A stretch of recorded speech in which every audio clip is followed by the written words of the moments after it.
Buenas tardes, estimados participantes. Bienvenidos nuevamente al segundo curso de actualización en emergencias pediátricas. Les agradecemos por unirse viernes a viernes quincenalmente a este curso que esperamos cumpla con los objetivos que son el de compartir conocimientos. El día de hoy tenemos una sesión muy interesante. Recuerden ustedes previamente algunas pautas generales, ¿no? La participación en el curso es de manera virtual, inició el 24 de enero y finaliza en diciembre. Debemos cumplir con las asistencias respectivas a las sesiones virtuales y la apertura de los talleres de habilidades se hacen según la fecha programada a través de nuestras sesiones correspondientes a los viernes. Así se dio el primer taller de ventilación mecánica. Continuará en agosto el taller de acceso intraóseo y finalmente el taller de transporte pediátrico. Así que estemos atentos para poder tener acceso a los cupos de estos talleres. Sin otro particular, le vamos a dar bienvenida al doctor Luis Terrones. Él es médico pediatra de la emergencia del Instituto Nacional de Salud del Niño San Borja, organizador del curso. Y tenemos también la visita, y nos sentimos muy contentos de contar con la doctora Mariana Mas. Ella es una excelente profesional, mejor persona y además siempre dispuesta a colaborar en este tipo de actividades académicas. Sin otro particular, sean ustedes nuevamente bienvenidos y le damos pase al doctor Luis Terrones. Muy buenas tardes con toda la reunión. Hoy es viernes 25 de abril. Estamos ya en la 10ª sesión de reuniones de capacitación en la modalidad semipresencial que está auspiciando el Instituto Nacional de Salud del Niño de San Borja a través de nuestro servicio de emergencia.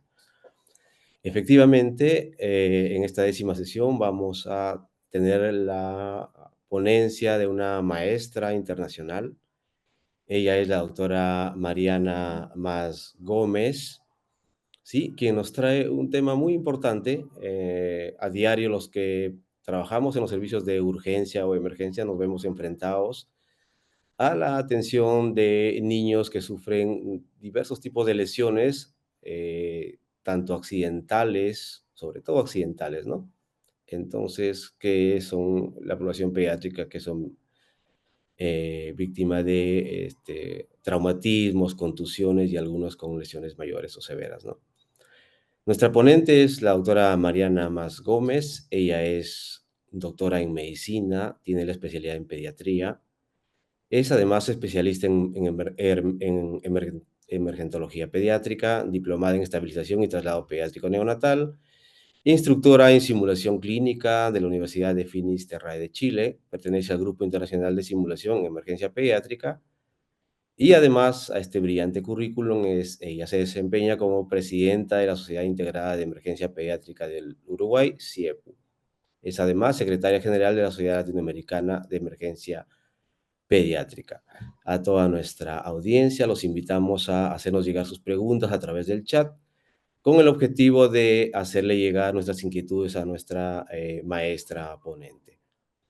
Sin otro particular, vamos a darle el pase a la doctora Mariana Mas para que nos haga la disertación de este tema tan importante en la atención de nuestra población infantil. Doctora Mas, le agradecemos su presentación y es usted dueña de las pantallas. Muchas gracias, doctor Terrones, muchas gracias, Indira, por esta presentación. Siempre es un gusto estar acá acompañándolos a ustedes. Y bueno, vamos a compartir ahora algunos minutos de lo que es la asistencia inicial del niño traumatizado. Sé que ustedes son un hospital de referencia en trauma y que, bueno, seguramente estos pacientes los asistan en forma diaria, así que tal vez tengan mucha más experiencia que yo. Los asisto en mi hospital, por supuesto, pero no somos centro de referencia de trauma. De todos modos, llegan niños, es un hospital sí, de referencia nacional del sector público, o sea que llegan niños traumatizados, quemados, también al hospital donde yo trabajo. Así que bueno, si me quieren interrumpir durante la ponencia tampoco hay inconveniente, podemos hacerlo así si lo desean, prenden el micrófono y preguntan, porque bueno, creo que el intercambio nos enriquece a todos. Voy a compartir ahora y bueno, y vamos avanzando. Y si no, si prefieren, las dejamos para el final, eso como a ustedes les parezca mejor. ¿Me pueden confirmar si ven y escuchan correctamente? La escuchamos perfectamente y podemos ver también adecuadamente su presentación. Bueno, muchas gracias. Vamos empezando entonces. Este es el tema que me pidieron para compartir con ustedes hoy, el abordaje del paciente politraumatizado. Esta es la universidad donde yo pertenezco, que es la Facultad de Medicina de la Universidad de la República de Uruguay. Las lesiones e injurias, tal como ustedes dijeron, son una causa importante de consulta en los servicios de urgencia y también una causa importante de morbilidad y mortalidad. Esto es algo constante en todos los países. Si bien según el nivel de desarrollo del país, bueno, las enfermedades infecciosas toman mayor o menor peso, entonces el trauma pesa de manera diferente en lo que son las causas de mortalidad infantil.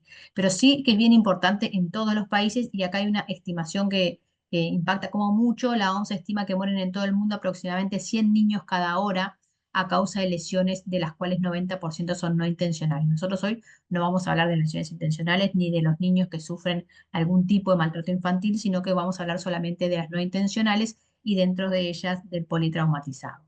Entonces, nosotros como pediatras tenemos distintos papeles en lo que es la asistencia de un niño politraumatizado. Una de ellas es la prevención, porque lo ideal sería que estos eventos no ocurrieran. Entonces, conocer las características, la frecuencia y las circunstancias en que estos ocurren nos permite planificar algunas estrategias de prevención dirigidas a cada una de las lesiones, y esto es lo que entendemos por prevención primaria, y ahí nosotros tenemos un papel importante, pero no es el que vamos a hablar hoy. Luego tenemos que una vez que ocurre la lesión, la asistencia adecuada y oportuna lo que hace es limitar el daño y evitar lo que son lesiones secundarias. Esta prevención secundaria sí, en esta es de donde vamos a hablar hoy. Entonces, conocer las acciones realizadas por los equipos de salud lo que nos permite es mejorar algunos aspectos e ir así obteniendo mejores resultados y posiblemente logremos bajar esa mortalidad y morbilidad que se atribuye a la patología traumática. Y esa mortalidad en realidad se puede dar en distintos momentos, lo que es la etapa inicial, que son los primeros minutos luego de que ocurre el siniestro, el incidente, que son lesiones muy graves y que en realidad ahí poco podemos hacer nosotros como profesionales de salud para mejorar el pronóstico de ese paciente, porque son lesiones graves del sistema nervioso central, del corazón, de los grandes vasos. Si hay una rotura de aorta, el paciente va a morir en pocos minutos. Entonces ahí nosotros ya no tenemos como mucha intervención para hacer, sino que lo que corre ahí es la prevención, lo que dijimos recién, la prevención primaria, que esa lesión no ocurra. Ahora después, en pacientes que no tienen lesiones que de inicio son tan graves, está lo que se da la mortalidad en la etapa intermedia, que son las primeras horas después del incidente, que esas muertes ocurren o durante el traslado o en los servicios de urgencia pediátrico. Este grupo son 25% de las muertes por trauma y los niños se mueren por hipoxia, por hipovolemia, por hipotermia, por hipertensión endocraniana. Recuerden estas H que estoy mencionando ahora porque durante estos minutos que estemos conversando las vamos a traer nuevamente. Entonces acá sí que podemos actuar nosotros. El desarrollo de los sistemas de emergencia, el desarrollo de las urgencias pediátricas como puestos fijos, el que estemos capacitados todos para asistir de manera adecuada a los pacientes traumatizados, sí que puede disminuir este 25% de muerte y lo vamos a tomar un poquito más adelante. Y después viene el tercer pico de mortalidad en los pacientes con trauma, que son los días siguientes, que eso ya corresponde a la unidad de cuidados intensivos, que va más vinculados a las complicaciones posteriores, al control de infecciones intrahospitalarias, que bueno, si alguno de ustedes también se desarrolla en cuidados intensivos, también tiene que ver con este tercer pico de muerte en los pacientes por trauma. Entonces, ¿cómo nos preparamos nosotros que nos encontramos en un servicio de urgencia para asistir a un niño politraumatizado? Preparados tenemos que estar siempre, porque en realidad no siempre nos avisan que traen un paciente. Yo entiendo que en el instituto es un centro de derivación y que la consulta espontánea es muy poquita, casi todos son pacientes derivados, pero bueno, para los que trabajemos, que creo que hay gente conectada de distintos lugares, para los que trabajamos en otros centros, a veces el paciente llega, se abre la puerta y el paciente llega y no tenemos estos momentos de preparación. Pero bueno, para cuando sí nos avisan, nosotros hay datos que podemos pedir, qué es lo que tiene el paciente, qué equipamiento va a necesitar, qué edad tiene, cuánto pesa, qué tratamiento está recibiendo, si lo traen referido desde otro centro o si lo trae un sistema de asistencia prehospitalaria, si está recibiendo medicamentos por bomba, si está intubado, si tiene drenaje, sondas. Toda esta información, si la podemos lograr antes de que el paciente llegue, es mucho mejor para el equipo que lo va a recibir, porque puede anticiparse y prepararse y revisar guías y calcular dosis y preparar material. Entonces a nosotros que muchas veces nos avisan que desde un centro periférico nos están trayendo un paciente politraumatizado, esos minutos que nos separan, que a veces son 15 o 20, nos permiten realmente prepararnos para su asistencia. Y nos ponemos en escenario y qué problema puede tener ese paciente politraumatizado. A veces tenemos datos y sabemos qué problemas tiene, pero a veces solo nos avisan que están trasladando un niño que sufrió un siniestro de tránsito y de repente solo sabemos que tiene 2 años.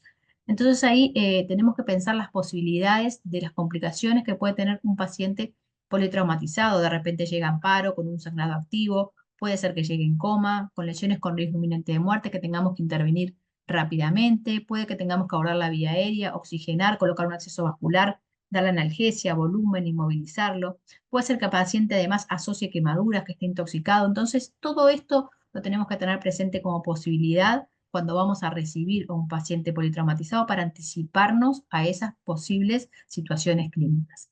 Si contamos con un protocolo de trauma, vamos a activarlo. Entonces, de ese modo, fácilmente se convoca al servicio de urgencia todos quienes pueden estar involucrados en la asistencia de un paciente politraumatizado.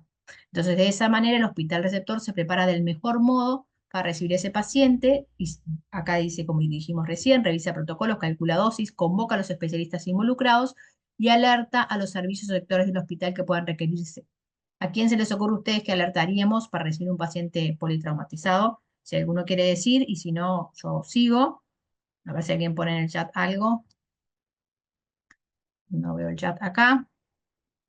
Ninguno puso. Bueno, podríamos, por ejemplo, ¿no? Convocamos al cirujano general, puede ser que convoquemos al traumatólogo, avisamos a hemoterapia, avisamos a imágenes, al bloque quirúrgico, a cuidados intensivos. Todos ellos tienen que estar alertados de que, por ejemplo, están trayendo un paciente grave politraumatizado. A ver que esto no avanza. Bien, este es el protocolo de asistencia que tenemos en el hospital donde yo trabajo, de la asistencia del paciente politraumatizado. Ustedes van a ver que nosotros insistimos siempre, no importa de qué tema estemos hablando, que los pacientes en la urgencia se asisten de forma sistematizada y siempre usamos lo mismo.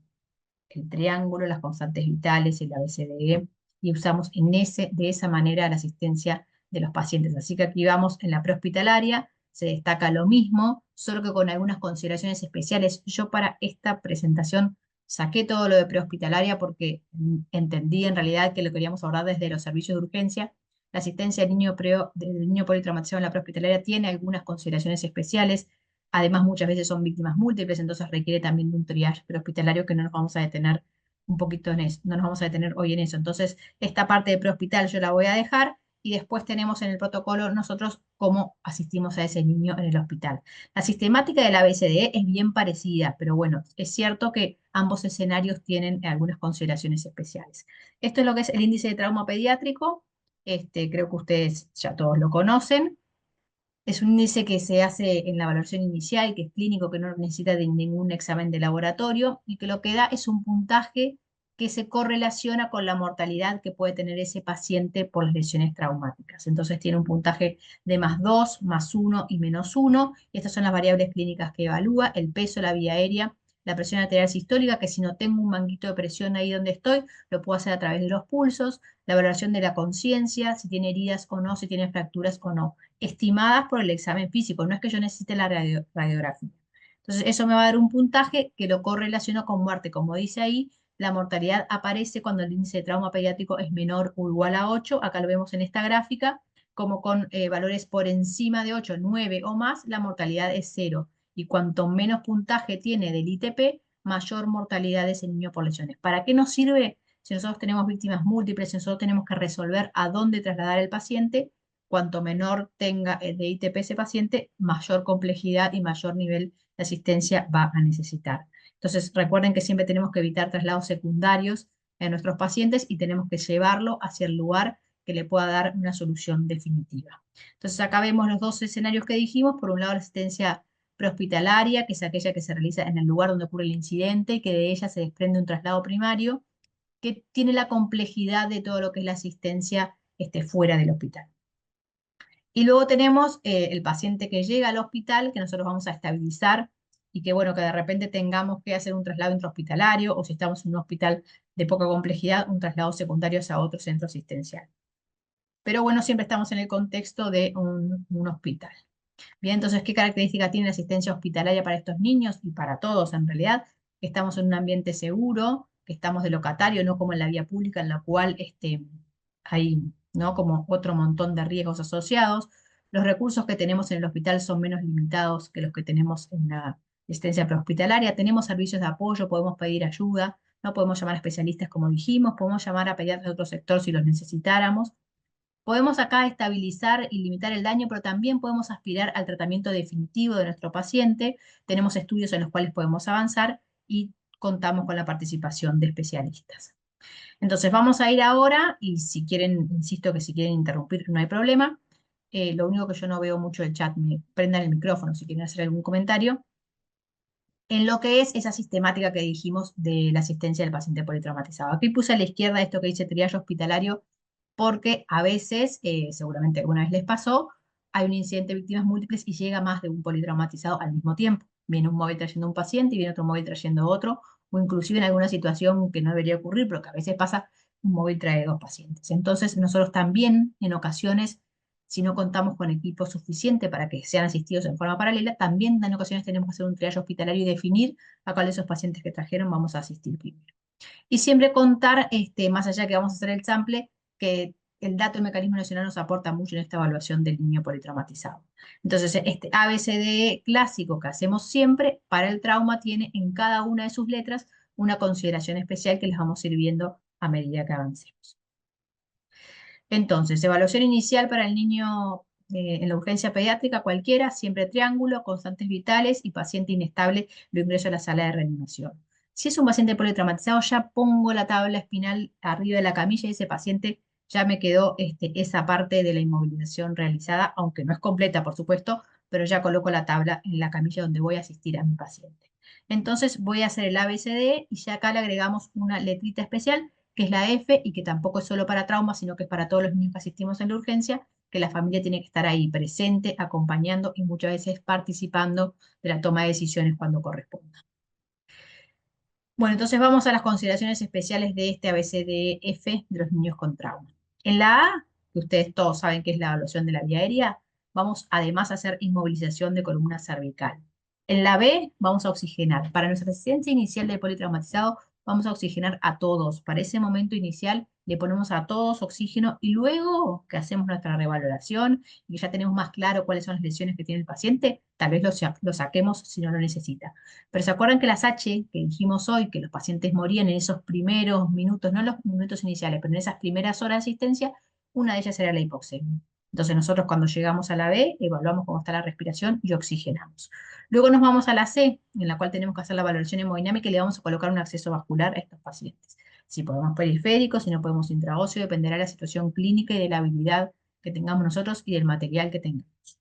Ya dijo por ahí Indira que ustedes van a hacer un poquito más adelante el taller de acceso intraóseo. Luego nos vamos a la D, que es la valoración neurológica, en la cual en estos pacientes le vamos a agregar la valoración, aplicación de escalas y tratamiento del dolor, y también la realización de una glicemia capilar, también que el paciente esté normoglicémico mejora su pronóstico. Y luego en la E vamos a exponer a nuestro paciente, tenemos que tratar de identificar todas las lesiones que tiene, pero luego que terminamos la exposición tenemos que taparlo y protegerlo de la hipotermia, que eso también empobrece el pronóstico de estos pacientes. Entonces, cada una de esas letras, como dijimos, tiene consideraciones especiales y nos vamos a detener un poquito más adelante. Pero además hay algunos niños politraumatizados que no empezamos por la A. En algunos empezamos por la C. Y la C, que dijimos que era valoración hemodinámica y que era acceso vascular, también la C es de control de sangrado. Entonces, si nosotros tenemos un niño que tiene un sangrado masivo, que no lo podemos controlar fácilmente, o sea, que vemos que es un sangrado con riesgo de hemorragia exsanguinante, así se definen, nosotros podemos, en vez de empezar por la A, empezar por la C y luego hacer el ABCD nuevamente. Le pongo acá esto X ABCDE porque en algunos protocolos no está puesto C ABCDE, sino que está puesto X de control de sangrado ABCDE, que ese es el protocolo MARCH, que fue el primero que se hizo, que cambió este orden para los niños con hemorragia visible que pueda comprometer la vida. Entonces, ¿qué hemorragia me refiero? Cuando es hemorragia que nosotros creamos que sea un acceso vascular, cuando hay aplastamiento de miembros, cuando nos parece que fácilmente no la vamos a poder controlar. Entonces, en esos casos nosotros podemos empezar por el control del sangrado, que podrá ser, vendaje compresivo seguramente no nos alcance, porque es un sangrado importante, podrá ser la colocación de un torniquete, podrá ser la necesidad de hacer puntos hemostáticos, aunque estemos en la prehospitalaria o aunque estemos en la emergencia y el niño vaya a subir luego a bloque quirúrgico. A veces no podemos darle la ventaja de esos minutos de que continúe un sangrado activo.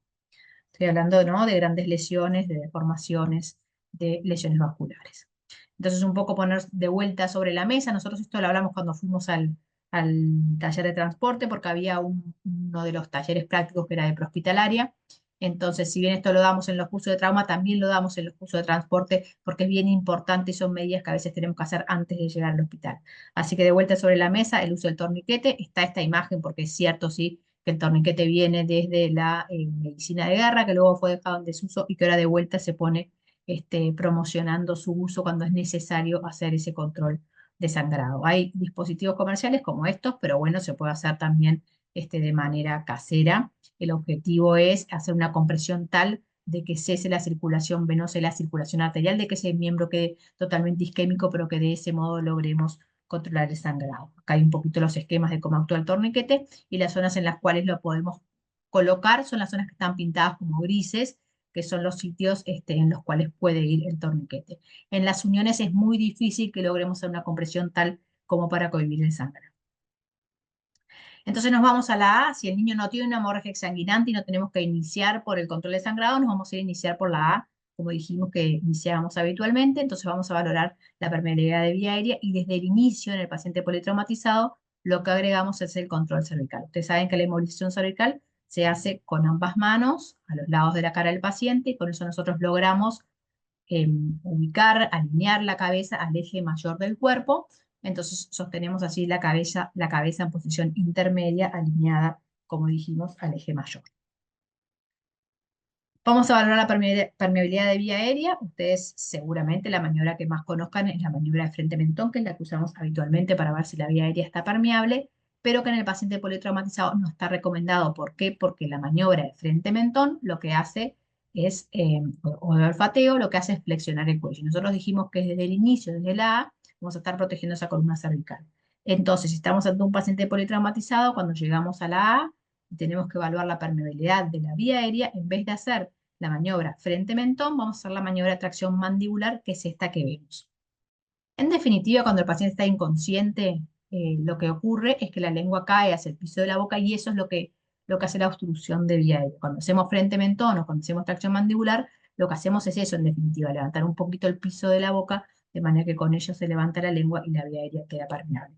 Tal vez también en este punto tengamos que aspirar, puede que el niño tenga en la boca sangre, saliva, fragmentos de dientes, de hueso, y que también eso puede estar obstruyendo la vía aérea, pero entonces posicionamos y aspiramos si es que tenemos una aspiradora a mano. Si estamos en un servicio de urgencia, probablemente contemos con eso. Acá vemos otra imagen de tracción mandibular, también se hace desde la cabecera del paciente, con los pulgares apoyados en la zona región malar, y con el resto de los dedos lo que hago es levantar el mentón y con eso permeabilizo la vía aérea. Si el paciente está inconsciente, en este momento lo que puedo colocar es una cánula orofaringea o cánula de Mayo, que es lo que veo acá, que lo que hace es que yo no tenga que estar todo el tiempo haciendo esa maniobra. Lo que hace es eso mismo, mantener un poquito separada la lengua del piso de la boca y que no caiga hacia atrás, entonces la vía aérea queda permeable si el paciente está inconsciente. Después yo veré cómo tengo que avanzar, pero para mi actuación inicial, esta puede ser la manera en que yo deje mi vía aérea permeable. Entonces vamos a colocar, si podemos ya así, un collar cervical, porque si no tengo que destinar a una persona todo el tiempo que esté fijando el cuello de ese niño. El collar cervical hay distintos modelos. Nosotros solemos usar el collar rígido, que es este. Ustedes también lo tienen allí. Y tienen también la capacidad de elegir distintos tamaños o de regular, hay algunos que son regulares, de regularlo de acuerdo al tamaño del cuello del niño. Acá tienen la manera en que se mide para poner un collar que realmente inmovilice ese cuello. Cuando colocamos un collar cervical, nosotros impedimos la flexoextensión del cuello, y cuando colocamos laterales, ahí se completa la inmovilización cervical y también impedimos la lateralización. Por ahora nosotros vamos a colocar el collar cervical. Bien, y acá en esta imagen lo que vemos son los inmovilizadores laterales, que acá sí el niño está totalmente inmovilizado su cuello. Este es el algoritmo que tenemos en el hospital, porque es cierto que algunos niños politraumatizados, algunos, pocos, pero algunos hay, llegan al hospital y no tienen indicación de colocar collar cervical. Esto no aplica para la prehospitalaria. Si ustedes asisten a un niño a la prehospitalaria o tienen que trasladar un niño politraumatizado, va el collar para todos. Pero cuando ya están dentro del hospital, algunos niños grandes que están con un glauco de 15, que no tienen ninguna focalidad neurológica, que no tienen dolor cervical, algunos de ellos podríamos dejarlos sin inmovilizar. No me voy a detener específicamente en esto, pero sepan que algunas excepciones hay. En adultos ya cada vez se inmoviliza menos. Para pediatría, como realmente requerimos de la colaboración del paciente y de que la anamnesis sea confiable, es cierto que el grupo que podemos dejar sin inmovilizar es mucho menor. Y bueno, vamos a valorar si es necesario la ventilación o no. Dijimos cuando llegábamos a la B le poníamos oxígeno a todos, oxígenos con una FIO2 alta, o sea que si tenemos con máscara de reservorio, le ponemos oxígeno con máscara de reservorio y valoramos si este niño tiene alguna lesión con riesgo inminente de muerte, que este es el momento de buscarlas. Bien, ya vimos que la vidriera estaba permeable, ya colocamos una carona de mayo si estaba inconsciente, oxigenamos a nuestro paciente y seguimos buscando la valoración completa de la B. Entonces, alguno si quiere decir cuáles son las lesiones con riesgo inminente de muerte, por acá ya aparecen dos. Si alguno quiere abrir el micrófono. Bueno, acá, que está mal animada esta diapositiva, aparecen dos de ellas. Una es el hemotórax masivo y la otra es el neumotórax hipertensivo. Como ustedes saben, la pleura es una cavidad virtual, ¿no? En realidad, generalmente están ambas hojas de la pleura unidas y allí en ese espacio no hay nada, ni siquiera existe el espacio, están las dos unidas. Pero bueno, en ciertas circunstancias puede ocuparse de líquido, puede ocuparse de aire y esa cavidad hacerse una cavidad real. Esto es lo que ocurre en el trauma. Acá vemos el esquemita de lo que es el hemotórax masivo. En este caso, el hemotórax está en el pulmón derecho. Acá vemos el muñón pulmonar en la pleura, perdón. Y acá el espacio pleural que está lleno de sangre y la desviación mediastinal. En este caso lo que tenemos es un gran compromiso hemodinámico, porque todo lo que está ocupando esa pleura es sangre. En la imagen de la derecha, en verdad la radiografía está tapando un poquito, voy a ir para atrás, ahí está el esquemita. En esta imagen lo que tenemos es, bueno, la ocupación, ¿no? Está al revés esta imagen, la que estoy viendo. La ocupación por aire, la desviación mediastinal, y si vemos acá la radiografía de tórax, miren acá qué bien se ve. Todo esto, que es un horror, pero bueno, que es una radiografía que hicimos en nuestro hospital, está lleno de aire, todo lleno de aire, el muñoncito pulmonar, y ven acá como unos trazos, no sé si alcanzan a ver, como unos trazos rectos, que en realidad esas son las estructuras vasculares, todo empujado hacia el otro hemitórax, y acá ven el diafragma, que en vez de tener la cúpula, en este sentido está totalmente evertido de toda la presión que hay en este hemitórax. Entonces, esta situación, tanto en el hemotórax hipertensivo como el hemotórax masivo, pueden llevar a la muerte en pocos minutos. Entonces, hoy hablamos nosotros de la mortalidad ahí en el segundo tiempo, en las primeras horas después del traumatismo. Estas son lesiones que nosotros tenemos que poder identificar y corregir en el momento para disminuir un poquito ese 25% de muertes por trauma. ¿Bien? Entonces, si estamos hasta esta situación, es un paciente que se va a presentar con gran dificultad respiratoria, que va a tener insuficiencia respiratoria, cuando le pongamos el saturómetro va a desaturar. Entonces, que tenemos que poder solucionar esa situación, que claramente con la punción del tórax no vamos a solucionar todo. Lo que vamos a hacer es tratar de estabilizar al paciente y que eso que está todo apretado en el tórax ceda un poquito esa presión y que pueda luego hacerse la solución definitiva por parte del cirujano. Entonces, si nosotros tenemos que drenar aire, lo recomendado es, hay dos sitios de punción que podemos utilizar, o el segundo paso intercostal línea media clavicular, o en realidad en la línea axilar media también podemos funcionar en el cuarto espacio. Bien, con el paciente generalmente lo tenemos en decúbito dorsal y no lo movilizamos mucho, realmente que el abordaje del segundo espacio intercostal, pero sepan que están los dos recomendados, podemos usar tanto uno como el otro. Entonces acá vemos una imagen de cómo se drena. Acá este es el cuello del paciente, el hombro, la clavícula, segundo espacio, línea media clavicular.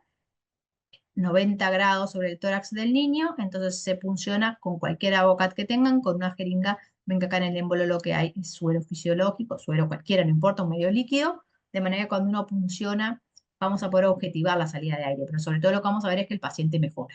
Porque todo aquello que está oprimido, comprimido por ese aire, va a empezar a mejorar. Acá vemos otra imagen, este es ven acá una herida de bala, pero bueno, tenía un hemotórax ahí, y este es un hemoneumotórax, ¿ven? Todo aire, y acá un nivel que en este contexto lo que es seguramente sangre. Otra situación que tenemos que solucionar estando en la emergencia, que la podemos hacer en conjunto con el cirujano, cualquiera de estas funciones, o si no la hace a cargo el pediatra en el que esté asistiendo al niño, es el neumotórax abierto, que es la misma situación que el neumotórax que vimos recién, solo que el aire en vez de entrar por alguna lesión de la vía aérea, lo que entra es a través del tórax por un orificio del tórax. No se imaginen un orificio así que se ve para adentro, nada.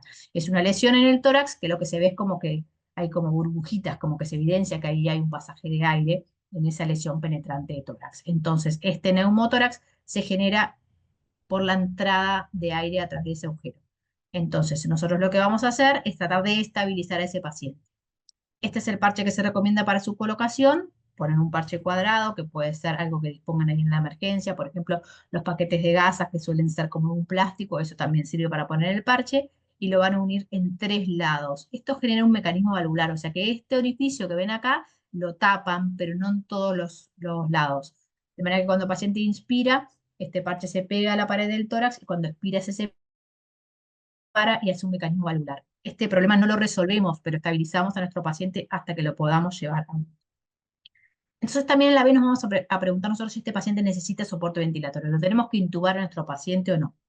Hay distintas indicaciones para avanzar y soporte la vía aérea en un paciente politraumatizado, que son de distinto origen. Puede ser que sea una causa respiratoria, que nuestro paciente esté muy inestable, que no tenga una buena dinámica respiratoria, que esté con apnea, que tenga una complicación y que tengamos que intubarlo. Puede ser que sea una causa hemodinámica, que el paciente esté en shock y yo tenga que intubarlo, o puede ser una causa neurológica, que el paciente esté en coma, que tenga un GLaU de 8 o menos y que yo tenga que ventilarlo.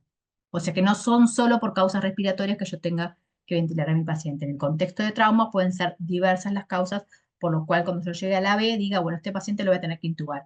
¿Quiere decir que lo hago ahí en ese momento? Bueno, posiblemente no. Yo haga el ABCDE completo y me preparo para intubar a mi paciente, que nunca está en inmediato. Por más que esté en una sala de reanimación y que tenga todo el material, generalmente algún minuto de preparación lleva a la intubación.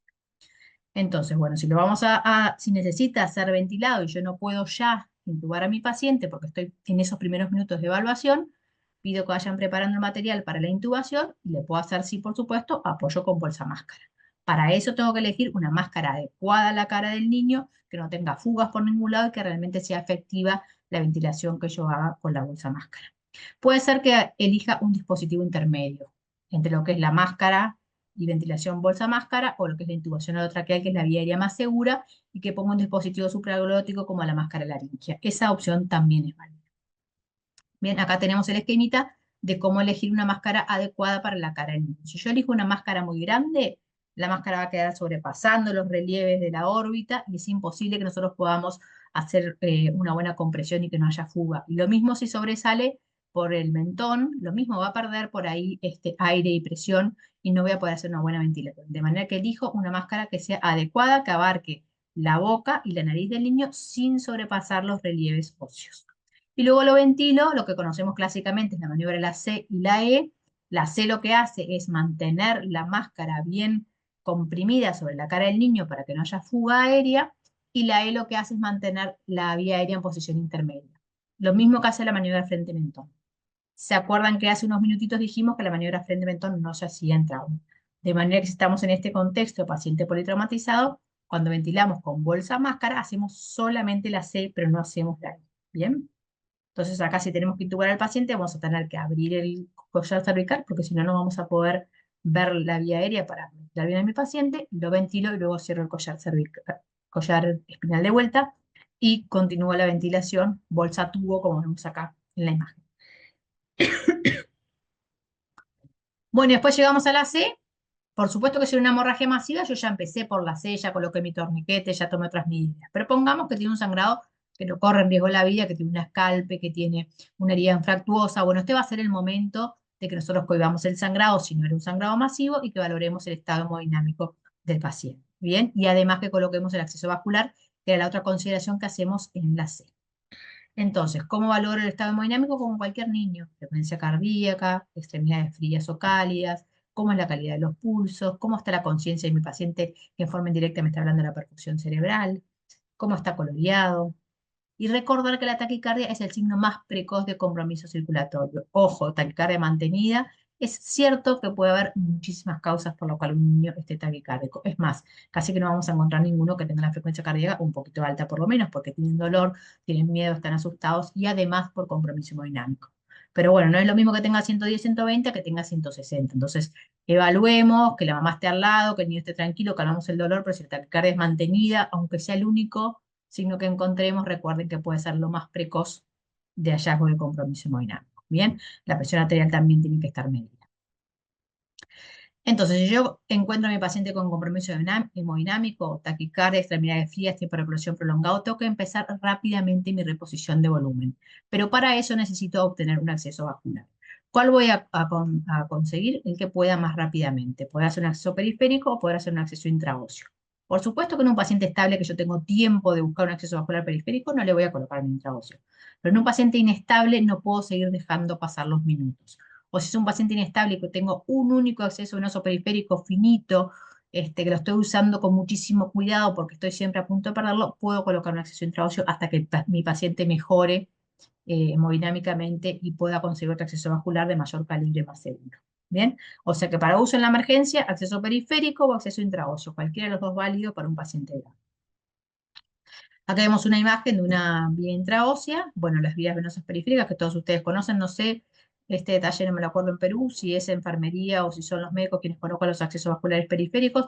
Para Uruguay lo coloca enfermería, la verdad que son súper expertos, colocan rápidamente con 100 accesos vasculares periféricos, pero en muchas ocasiones tenemos que usar aún dentro del hospital vía intraósea. Bueno, la vía intraósea ustedes también creo que ya la conocen todos, es una excelente vía, realmente nos ayuda muchísimo en los pacientes críticos en los cuales cuesta conseguir un acceso vascular. Se colocan poquísimos segundos si tenemos los dispositivos adecuados y además nos permite extraer muestras para algunos exámenes y también pasar fluidos, inclusive hacer la reposición, podemos pasar hemoderivados por lo que es la vía intraósea. Acá hay fotos de lo que son dispositivos manuales, los semiautomáticos, que es el que se llama VIV, y el automático LZ-IO.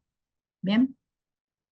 Y recordar que hoy dijimos que se morían por SSH, ¿se acuerdan de hipoxia, hipovolemia, hipotermia? En grande los pacientes se mueren por hemorragia aguda grave, que determina eso que mencionamos, por shock hemorrágico o por trauma de cráneo grave. Así que tenemos que estar bien concentrados en lo que es la C y ver bien y evaluar bien la valoración hemodinámica de esos pacientes. Este artículo tiene muchos años ya, es de 2018, lo pueden bajar libremente en la web. La verdad es que no tiene desperdicio, si pueden lo leen todo. Acá yo traje algunos esquemas, explica muy bien cómo ocurre el shock hemorrágico. Acá pone las causas más frecuentes. Para pediatría muchas no aplican, pero muchas de ellas son de causa traumática. Vemos por acá laceración del pulmón, lesión de órganos sólidos, lesión de grandes vasos, las fracturas de pelvis, la fractura de huesos largos.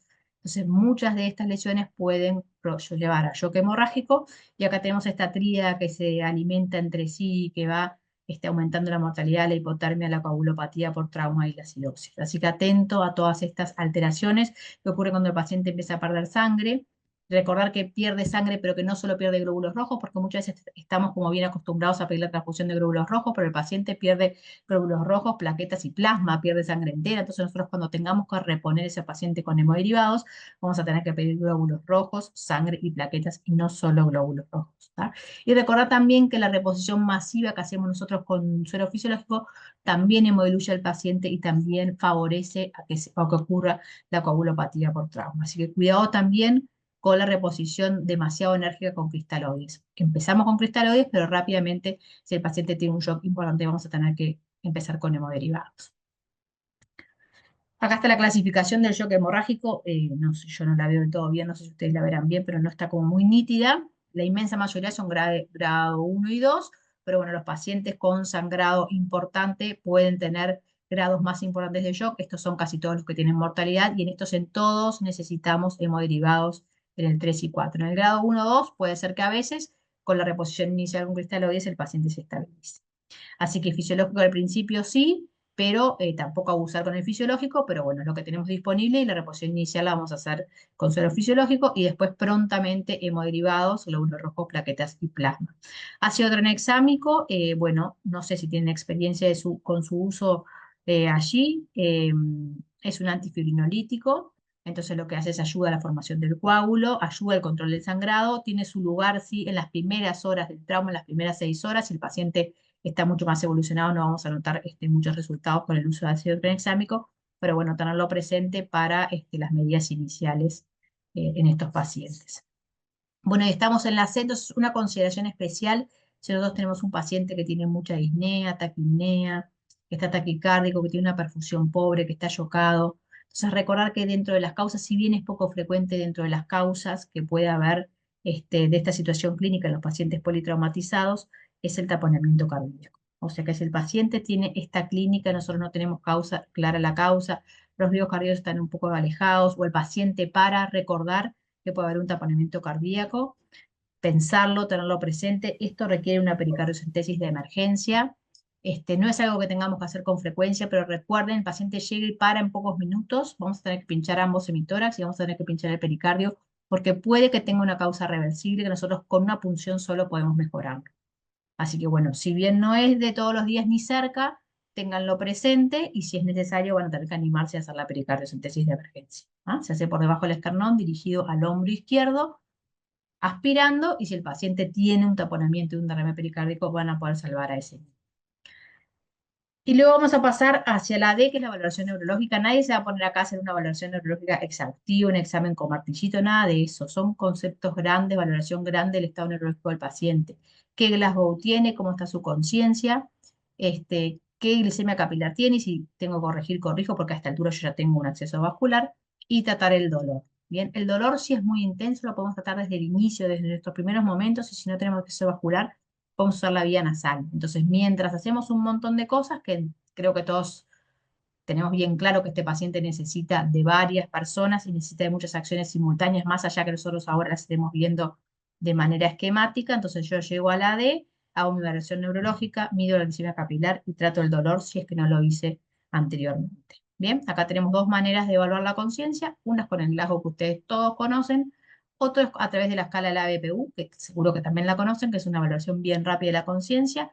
A es que el paciente está alerta, B es que tiene respuesta verbal, P es que tiene respuesta al dolor y U es que no tiene ninguna respuesta. O sea que si yo no me acuerdo del Glasgow o no la tengo a mano para calcularlo, bien puedo aplicar el ABPU o puedo, como dijimos hoy, el índice de trauma, ¿se acuerdan que lo vimos hace unos minutos? También tiene un ítem que es la evaluación de la conciencia y divide bien fácil en tres grupos. El paciente está lúcido, seríamos como todos nosotros, el paciente está en coma, no me responde nada, o está en el medio. Entonces todos esos estados del medio confuso lo llama obnubilado. ¿Bien? O si el paciente tuvo pérdida de conocimiento, aunque ahora esté bien, también le cuenta acá en este ítem de +1. ¿Bien? Entonces tenemos distintas maneras de poder evaluar la conciencia de ese niño. Y además hay otro dato bien importante del examen físico que nos permite completar nuestra evaluación neurológica, que es mirar las pupilas de este niño. ¿Cómo están? ¿Están normales, reactivas, simétricas? Bueno, perfecto, partimos de eso. Pero si mi paciente va cambiando la conciencia, yo tengo que volver a evaluar a mi paciente y volver a mirar las pupilas, porque puede que hayan empezado normales, reactivas, simétricas, pero puede que mi paciente tenga un sangrado intracraniano que todavía no tenía manifestaciones y que me pase esta situación. Una anisocoria, una dilatación de una de las pupilas, o puede que tenga luego, si no me doy cuenta, o si sigue avanzando, o si no puedo tratar su hipertensión endocraniana, una miriasis fija bilateral. O sea que esto puede ser evolutivo, yo puedo empezar esta situación y terminar dentro de un ratito en esta. Escalas del dolor, depende cómo esté la conciencia del niño. Nosotros siempre promovemos que se utilice una escala, que se cuantifique, no es lo mismo un dolor 3 en 10 que un dolor 10 en 10. Ahora, si el niño llega con una fractura expuesta, ¿qué le voy a preguntar? Yo ya sé que tiene un dolor intenso. O sea, también tenemos que usar el sentido común. Si viene con múltiples lesiones, si tiene un edema de muslo, ¿yo qué voy a pensar? Que tiene fractura, que tiene erosiones por todos lados, que es un gran quemado. O sea, yo ya sé que tiene dolor intenso en algunas situaciones. O sea, utilizo la escala del dolor con criterio. Y si no, si yo ya asumo que es un dolor intenso, puedo, como dijimos recién, lo menciono una vez más, usar la vía intranasal y darle, por ejemplo, fentanil nasal si llega muy dolorido. Y usar una vía alternativa. Recuerden la glicemia capilar y llegamos finalmente a la E. Bueno, yo sé que lo rápido, pero me estoy tomando un montón de minutos.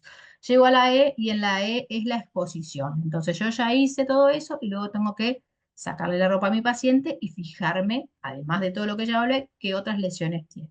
Entonces es una sugerencia de cómo podemos cortar la ropa del niño sin tener que movilizarlo demasiado. Recuerden que el niño puede estar con muchas lesiones que le provoquen dolor. Entonces cortamos la ropa según como nos indican ahí, dejamos a nuestro niño expuesto. Si tiene cuerpos extraños, empalados, tenemos que, en cierto modo, dejarlo fijo al niño hasta que llegue a bloc, o bueno, puede que el cirujano lo quiera sacar en urgencia, pero se tiene que sacar en un contexto seguro. No lo saquen en la prehospitalaria si están asistiendo al niño en la prehospitalaria o si están en un centro de asistencia de primer nivel donde no van a tener otros recursos si tienen una complicación. A veces el cuerpo extraño produce lesiones cuando entra, pero también puede producir lesiones cuando sale, de manera que se tiene que sacar en un contexto seguro. Así que inspecciono si tiene grandes heridas, me fijo si hay amputaciones, de repente se amputó un dedo y yo hasta este momento no me di cuenta. Y si estoy en la prehospitalaria y encuentro el dedo, me traigo el paciente y me traigo el dedo. No son cosas menores porque luego muchas cosas se pueden reimplantar.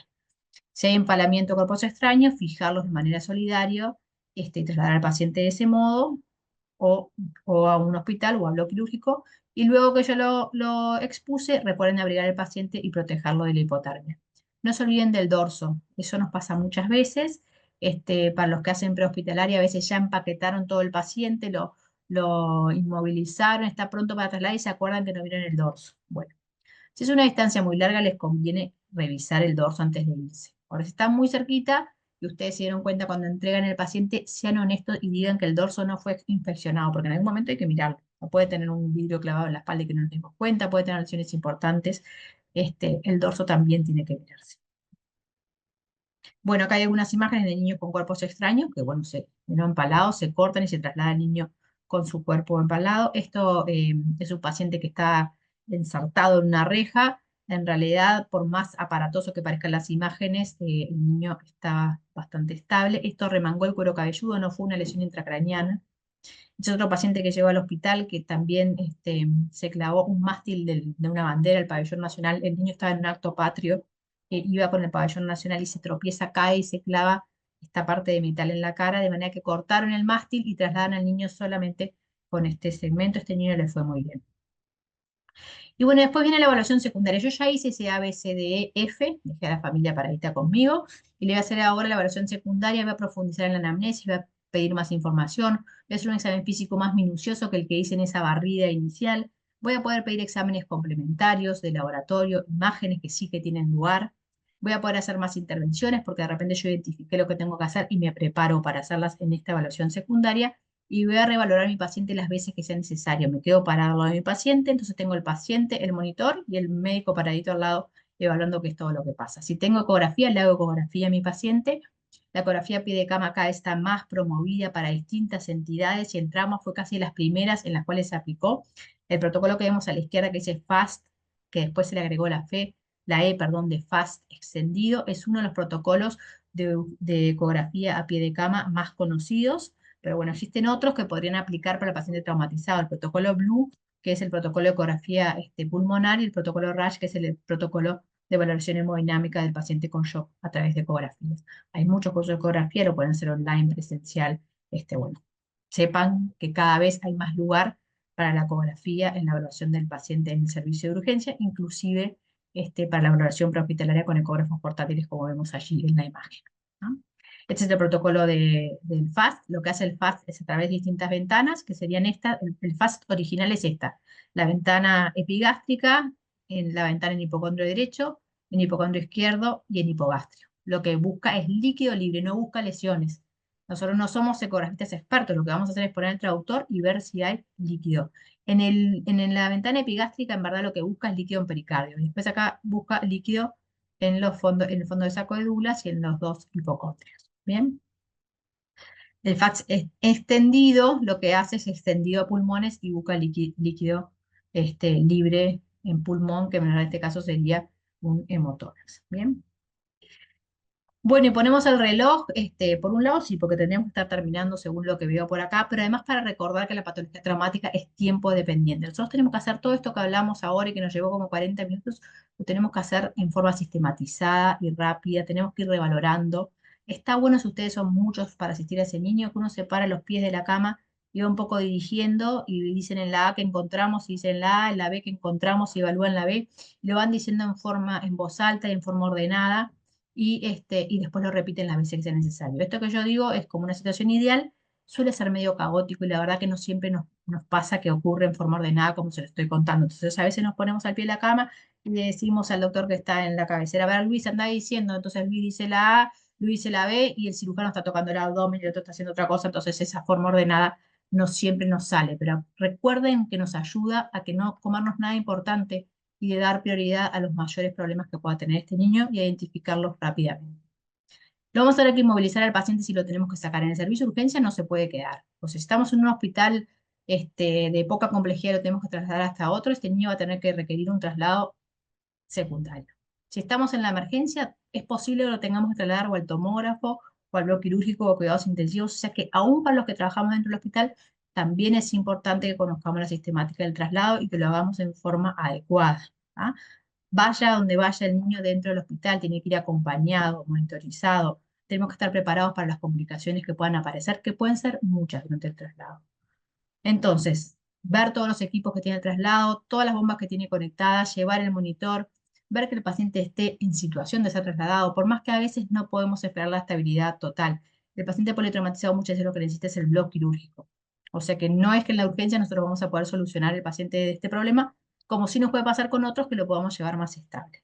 Y acordarse también que el movimiento lo va a desestabilizar, así que vayamos preparados para que el paciente de repente empeore un poco durante el traslado. ¿Ah? Hay muchos movimientos que afectan al niño, sobre todo si lo vamos a hacer un traslado largo a otro hospital, pero también para el traslado intrahospitalario. Bien, trabajan en equipo, incluyen a todos, no somos los pediatras solos, es el pediatra, el enfermero, los técnicos, los demás especialistas, los cirujanos y también, como dijimos hoy, los servicios de apoyo del hospital, hemoterapia, imágenes, el ascensorista que tenga el ascensor pronto. No podemos estar con un paciente grave dando volteretas por el hospital sin que esté todo coordinado. Así que en suma final, realicemos una asistencia sistematizada, ordenada de la mejor manera que podamos. Sigamos ese orden A, B, C, D, E, F o X, A, B, C, D, F, según el protocolo que miren. Identifiquen y traten las lesiones con riesgo inminente de muerte. No son muchas, las nombramos, pero si las tiene, las tenemos que solucionar en el momento que las identifiquemos. Inmovilizamos adecuadamente, oxigenamos, colocamos el vascular, hacemos expansión si precisa, un hemoglucotés, cargamos el dolor, tapamos al paciente y lo protegemos de la hipotermia. Coordinamos el traslado a donde sea. Si es a cuidados intensivos o a bloc, también tienen que saber que vamos con ese niño para allí. Revaloramos las veces que sea necesaria. Todo el tiempo que dure la asistencia, estamos revalorando a nuestro paciente. Y bueno, y por último, incorporamos a la familia y la tenemos presente en todas las etapas. Y creo que por acá habíamos quedado. Puse esta imagen acá de unos momentos muy lindos que compartimos en noviembre del año pasado, con ahí hay integrantes del equipo de ustedes. La verdad que fue en la instancia del curso de transporte pediátrico. Y bueno, no fueron solo momentos académicos compartidos, sino también momentos de distensión en la ciudad de ustedes preciosa que tuve el gusto de conocer. Y bueno, muchas gracias a todos por estos momentos compartidos. Voy a dejar de compartir si les parece, porque así podemos vernos. Quedo yo sola acá. Bueno. Doctora Mas, agradecemos. Su ponencia ha sido, la verdad, muy ilustrativa, muy sistemática. Es un tema bastante extenso en realidad. Hay que tener bastante capacidad de síntesis para poder ponerlo en una ponencia de 45 minutos. Efectivamente, nosotros, el Instituto Nacional de Salud del Niño de San Borja es un centro de referencias de trauma pediátrico. Somos un instituto quirúrgico y con relativa frecuencia estamos asistiendo pacientes que son víctimas de lesiones traumáticas, ¿no? Mientras nosotros conocemos que mientras más pequeño es el niño, trae más riesgos, ¿no? Entonces, cuando nosotros recibimos la notificación de que se va a hacer un traslado, pues la edad del niño, tal cual dice el índice de trauma pediátrico, ¿no? Cuanto más peso traiga el niño, el puntaje tiende a ser más severo, ¿no? Entonces, cuando tenemos el niño que ha sufrido un accidente o es víctima de una lesión, cuanto más pequeño es, sabemos que más riesgo para su vida y de padecer lesiones mayores tendrá. Usted al inicio de su presentación y al final también nos ha recomendado que tengamos un grupo pues organizado, idealmente con un protocolo estructurado, que sería la mejor forma de asistir a un niño que es víctima de este politraumatismo, ¿verdad? Así pues, no se nos escapa, si hacemos una secuencia ordenada y completa en la evaluación de nuestros pacientes, no se nos va a escapar pues la estabilidad de la vía aérea, la vía circulatoria e ir evaluando aquellas lesiones que potencialmente le pueden causar la muerte al niño, ¿no? Una dificultad que nosotros tenemos acá en la realidad de nuestro país es que cuando tenemos traslados por accidentes de tránsito, por ejemplo, tenemos distancias muy grandes que cubrir, ¿no? Hacemos teleconsultas para ordenar o dar sugerencias de tratamiento, pero aún así, muchas veces los pacientes que recibimos en la emergencia se nos complica porque algunos pasos, pues, se nos dificulta cumplir con el hospital receptor. Entonces, ustedes allá cuando tienen, por ejemplo, un paciente que ha sido accidentado, digamos, pues, en la periferia de Montevideo, entiendo yo, ¿cuál es su sistema de coordinar la transferencia? O si usted nos puede, dar brevemente esa referencia. Sí, doctor, es distinto a como lo hacen ustedes. Nosotros no recibimos pacientes de esas distancias que reciben ustedes. Realmente Montevideo es una ciudad pequeña, eh, y la distancia en tiempo sería como máximo tardarían una hora en estar desde el siniestro hasta el hospital pediátrico. Ese sería como un tiempo máximo.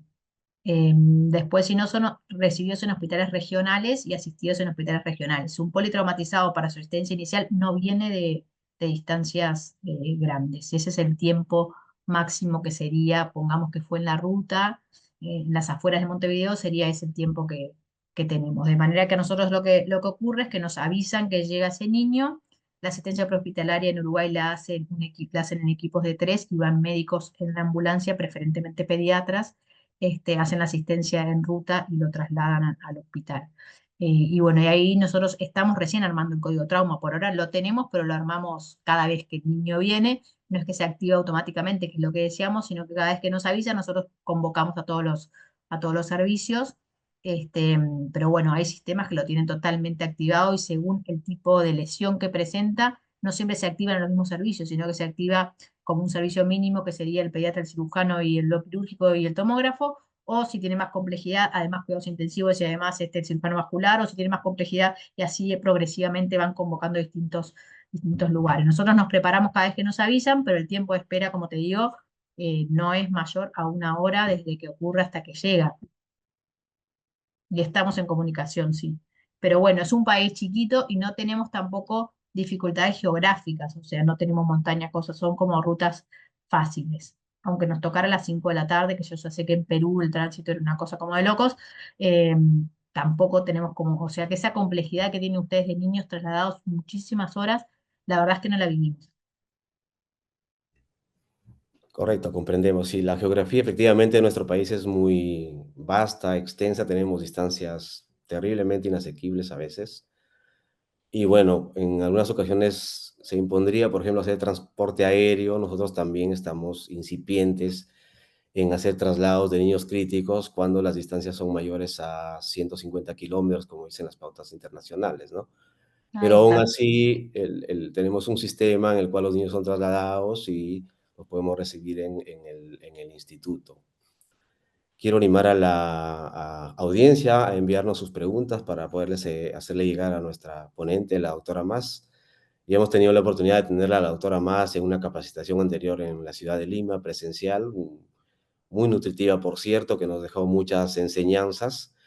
Y qué bueno, pues, que el sistema latinoamericano de capacitación pediátrica, en este caso, se puede integrar, podamos fortalecer redes de conocimiento y compartir estas experiencias que a todos nos va a servir, ¿no? Sobre todo en beneficio de nuestros pacientes, los niños, que es el objetivo de nuestra profesión en realidad.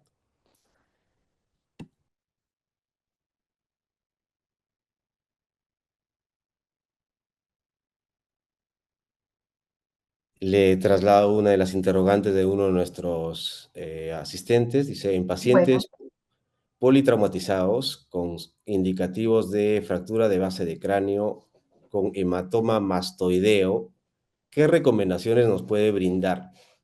Ya que estaría contraindicada la maniobra frente-mentón.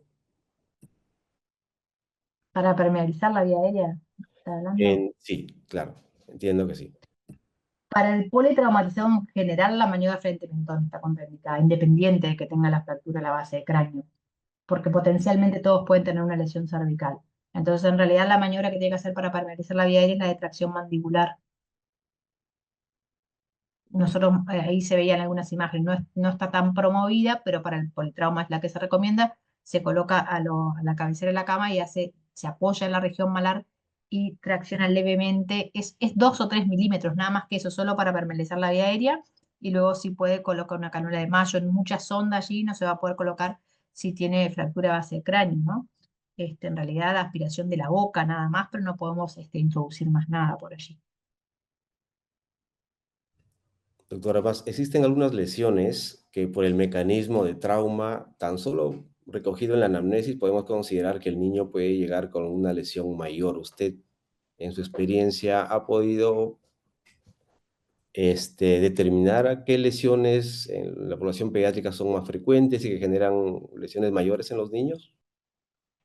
Bueno, yo lo saqué esa parte, pero en realidad por una cuestión de tiempo, pero sí que el mecanismo lesional lo tenemos que recoger y que va de la mano del tipo de lesión que pueda tener el niño. Inclusive en el protocolo que pusimos ahí, que era de trauma cervical y cuál requiere o no inmovilización, justamente considera el mecanismo lesional.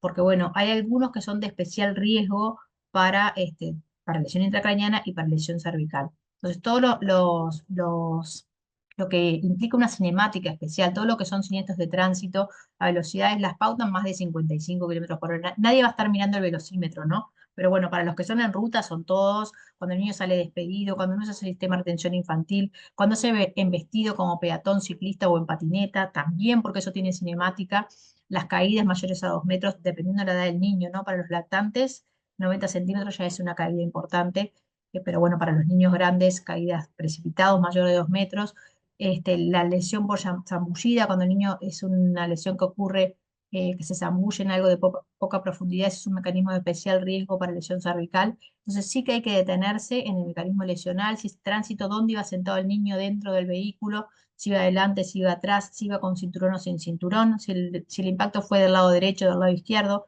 Todo eso sí que nos importa porque la posibilidad de lesión va variando según la cinemática que tuvo el impacto. Perfecto, doctora. Recordemos que el niño, al tener menor superficie corporal respecto al adulto, cuando recibe una lesión por trauma, la energía del trauma no solo se queda en el lugar donde es visible el golpe o la contusión, sino que se expande a estructuras vecinas, ¿no? Y puede, por contigüidad, lesionar tórax, por ejemplo, si un niño es impactado en el abdomen, por contigüidad puede tener lesiones en pelvis, en tórax, y bueno, si no hacemos la evaluación sistemática, por ahí se nos puede escapar, ¿verdad? Me trasladan una Hay otra inquietud. consideración, perdón Luis, hay otra consideración bien importante que es cuando los niños van en un vehículo, generalmente cuando van en ruta se duermen. Entonces el niño, muchas veces el sistema de retención no queda puesto de buena manera. Por ejemplo, los cinturones de seguridad, cuando el niño se duerme, se desplaza. Entonces, en vez de quedar en la clavícula, queda puesto en otro sitio. Y en vez de la faja horizontal, en vez de quedar sobre los relieves óseos de la pelvis, que es donde debe ir, queda en el abdomen. Entonces, hay muchas lesiones descritas bien claras, que son lesiones provocadas por los sistemas de retención, provocadas por el cinturón de seguridad. Entonces, también hay que fijarse en eso. El cinturón de seguridad mal puesto deja un tatuaje, bueno, bien puesto también. Pero si tenemos el tatuaje del cinturón de seguridad, podemos ver muchas veces la faja horizontal está a nivel abdominal, no pélvico. Entonces, ojo con eso porque se comporta igual que un traumatismo cerrado de abdomen. Entonces, también esos detalles nos aportan para el tipo de lesión que puede tener el paciente. Doctora, cuando usted hizo mención de los eslabones de atención, que es secuencial, nos indicó que deberíamos agregar la F, que es el abordaje de la familia. La pregunta en mención dice, ¿cómo es el manejo de la atención del paciente crítico respecto a la familia? La atención la brindamos con el acompañamiento de la familia. ¿Qué abordaje nos recomendaría usted? ¿Cuál sería la actitud a tomar con el entorno que está en una situación de ansiedad, de temor también, ¿no? Para poder Bueno, vincularlo con la atención del niño. qué suerte que hicieron esa pregunta. La verdad es que esto se los digo así, honestamente. Yo me enorgullezco que en mi país ya no exista más esa pregunta y que la familia siempre esté presente. En los momentos críticos, en los no críticos, en el único momento que la familia se queda afuera es si la familia interfiere en la asistencia. O sea, a veces entiendo que son situaciones muy difíciles y que la familia no tolera eso o se pone agresiva. Ese sería el único momento en el cual la familia espera afuera. Pero si no, por derecho ya la familia viene en el traslado con el niño, ingresa a la sala de reanimación con el niño, permanece durante la reanimación y durante todas las etapas de la asistencia, nos acompaña al tomógrafo con el niño, vuelve con el niño y si va a bloque quirúrgico va casi hasta dentro del lugar que empieza la cirugía, o sea que donde se está lavando llega hasta un lugar muy avanzado de la familia, no está durante la cirugía, es en el momento que no está. Pero luego también una vez que sale ingresa a cuidados intensivos y también va con la familia y permanece en cuidados intensivos, adentro de cuidados intensivos junto a su hijo. Entonces para nosotros, yo la aclaré la F porque es cierto que no en todos lados está incorporado, y lo aclaro en mi país porque en algunos lados todavía lo preguntan, pero en los lugares que no son de asistencia pediátrica. En los lugares de asistencia pediátrica, eso es como, no nos podemos imaginar la asistencia al niño sin que te los paguen, nos pasa al revés. Uno de nuestros asistentes a la reunión le hacen llegar, doctora, su felicitación por la excelente ponencia y a la vez nos pregunta, cuando yo coloco un catéter intraóseo para el manejo de líquidos de resucitación, ¿cuál es su experiencia? Me dice de la utilización del acceso intraóseo. ¿Con qué frecuencia lo usan? ¿Qué medicamento le Lo podríamos, usamos poco. qué medicamento le podríamos pasar a Mm. un paciente politraumatizado por un acceso intraóseo? Lo usamos poco, es la realidad, lo usamos. Y a veces recibimos niños con vía intraósea, pero lo usamos poco no porque no estuviera indicado. La verdad es que estamos en un hospital que tiene mucha experiencia y que el niño entra y le ponen la vía. Es como una cosa que ya llega y colocan el acceso. Pero bueno, sí, lo usamos varias veces al año, no, no es que sea de todos los días, ni siquiera todas las semanas. Pero bueno, pongamos que tal vez que mensualmente tengamos algún niño con un acceso intraóseo y lo hemos usado en pacientes graves, ¿no? Chocados, politraumatizados, gran quemado y en paro. Esas son las situaciones. No recuerdo otra situación que hayamos usado en acceso intraóseo.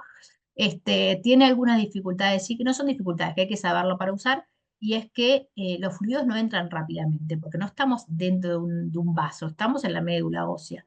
Entonces realmente hay que hacer fuerza para que el líquido pase. Si uno lo pone con bomba de infusión, posiblemente la bomba empiece a pitar de que no está pasando. Entonces nosotros lo que hacemos es push con jeringa de los bolos de fluido que querramos pasar, y si no, hay que usar, hay unos como forzados, no sé cómo que se llaman, funciona como un manguito de presión arterial que se le puede poner al sachet que uno está pasando, entonces eso hace un acelerador, digamos, del flujo para que pueda pasar, o uno aprieta el pomo, si no, para que pase para el espacio de la médula ósea, que realmente no es un espacio así como no es colapsable y esa es una ventaja, tampoco es extensible, o sea que uno tiene que hacer con fuerza.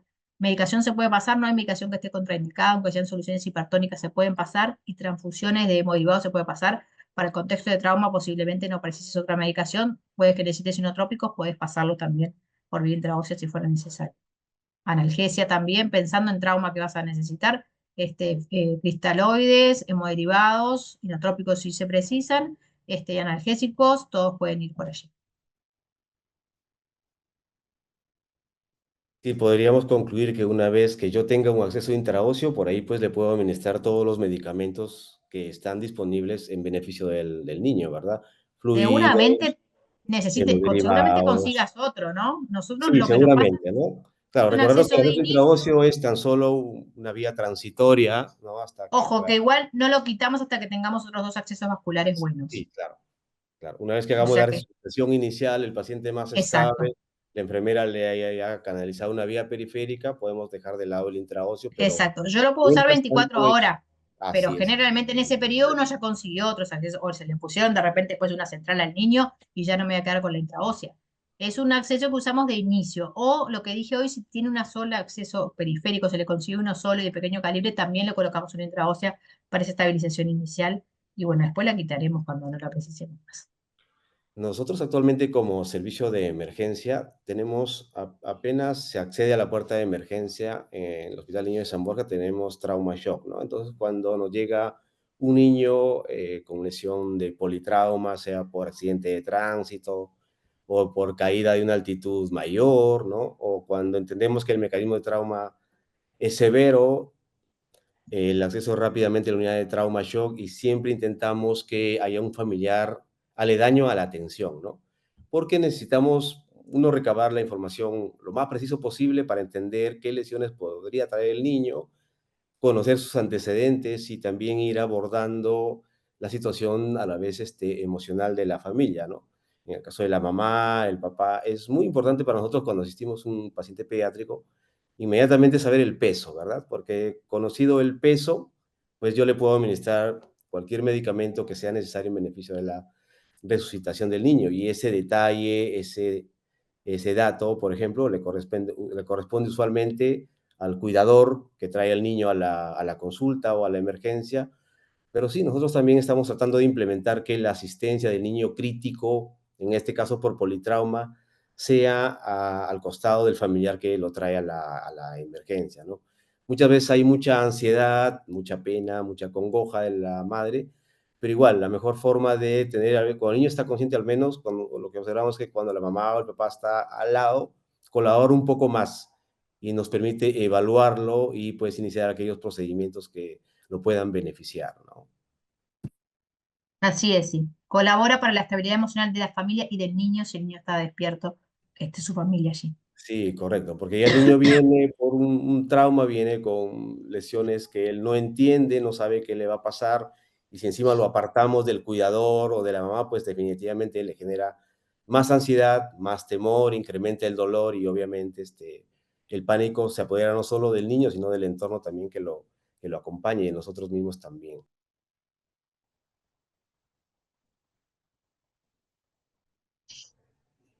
¿Nos podría comentar, doctora, si ustedes están para hacer el manejo del dolor en la emergencia de los niños policontusos o politraumatizados? ¿Cómo están? ¿Tienen algún protocolo de manejo? ¿Pseudoanalgesia, por ejemplo? ¿Cómo Sí, les ha ido a ustedes? sí. Bueno, voy a prender la luz porque no se ve. Disculpen, el piso se hizo de noche.